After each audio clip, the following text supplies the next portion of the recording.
Yeah, hi guys, this is Vishal here from Prepcode. So in the previous video, we have seen how to design pages, how to work with the snippets, how to use pre-configured layouts, section, and all those things. Now let's talk about building dynamic application, where the very first thing which comes is the collection. So what collections are and how they can be used. So let's start.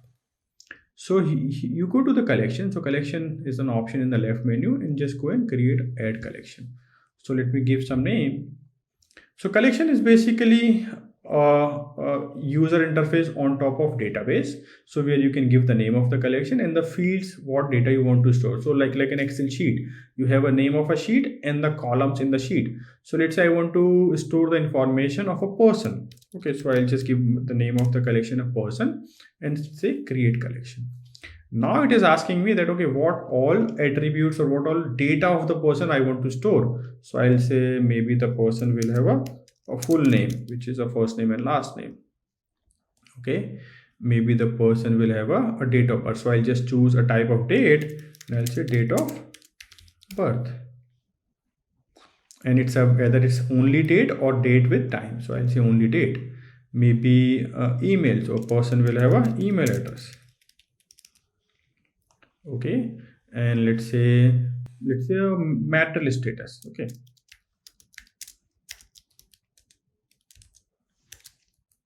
marital status. Now I can add option because this is a static option. Static option basically gives you an option to have a drop down. So let's say married, unmarried. Okay, and I'll just say create, and maybe a person will have let's say a phone number. So I'll say a mobile number. Okay, and you can also apply the attribute whether this data is unique or not. So here you can see it has actually created all these fields. So this is basically a collection where you go and add the type of field. So we have support of a text, number, date, last text, boolean, a file. Let's the person is a profile image. So I'll say photo, let's say. Okay, and there you can choose the allowed type. So let's say info type can choose, but I'll just leave it for now. So a profile type, and then a reference field, a child node. So these are needed when you are referencing or basically pointing to some other collection. So let's say there is a data of person in one collection and there's a data of address in another collection. In person can have multiple addresses. So address is a child of parent, like child of person. Or dynamic option is something when you want the drop down data to be coming from some third collection. So let's say dynamic option, here it is asking me that from which collection the data will come, right? So there are a lot of different options available. So for the scope of this video, I'll just put these 6 options which we have done, and let's go and add data. Okay, so there are a lot of other options, but you can directly go and add data, or you can see the collections from here. So I'll go from here and I can see the person collection which we have just created. Now if I go and see, this is how my collection looks like, and which has a full name, date of birth, email address, marital. So these are the fields which we have just created. Now let's say I want to delete some field, rename or edit. So I can just go to the settings. So here I can go to the settings, and from the settings I can go back to the data. So this is interchangeable. So let's go to the settings and let's say change this email address to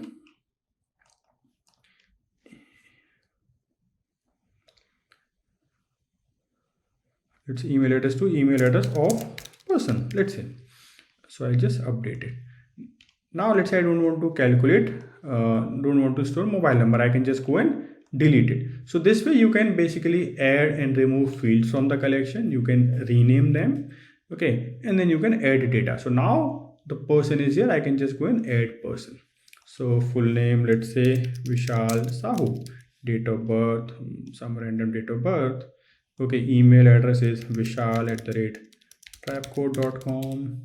Marital status, let's say married, and some profile photo. And I'll just say save. So a person record is created. So this is the data which I just created. There's a preview in production environment and all these different environments. So this we'll cover in the later videos.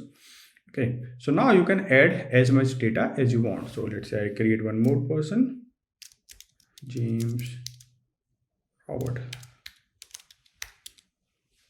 Some date of birth, since it's a date field, james@email.com, marital status, let's say unmarried, and some profile photo, or I can just leave it blank if I want. So the data is here. Now you can again add more fields if you want. You can remove some fields and it will change accordingly in the collection, right? And then let's say you want to upload the data to CSV, you can just download a CSV template from here. So here you see it is a CSV template which is showing you some the fields which we have just added, and the name you can just replace all this with the actual content of the data. You just put the data here, okay, and then upload the sheet here. So basically this way you will be able to import the data through CSV, export the data to CSV. This we'll cover in details in the next videos. And you can also fetch data from some third-party services. Let's say you have data in data source, like you have an Excel sheet, Airtable, so you can connect to Airtable and then bring the data from here. So it will fetch the data from that Airtable data source or Google Sheet or any database and store it locally in MongoDB database, which is Trapcode is using. So this is how you work with collections. You can create as many collections as you want. So let's say I want to create a address of a person, just creating a reference field so that you can see how this looks like. So let's say I'll say address, and address I can say it has a title of the address, okay, and now this address is a child of let's say the address has a reference of person, so like that for which person this address is. So I'll just say person and any name. Let's say I want to display the name of the person, and here I'm showing that in the form whether I want a person drop down while I am adding an address, or I want to have a radio button. If you are limited choices, it's good to have a radio button or a text field when you want to send it as a hidden field, which we'll cover in later videos. But if you want to just person to choose the person for the while entering the address, you can just make it as a drop down. So I'll just choose a drop down, and whether it's multi select, so whether you want address to select multiple persons, so multiple person are belonging to a same address, or one on one, right? A person has only, or address can have only one person. So these are useful when you need many to many relationship, like a blog has many categories and a category can belong to multiple blogs.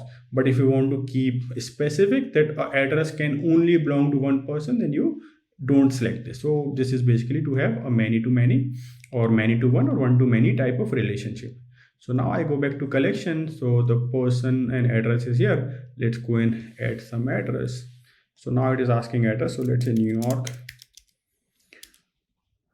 Let's say Times Square, New York. This is the address, and it is asking that for which person it is.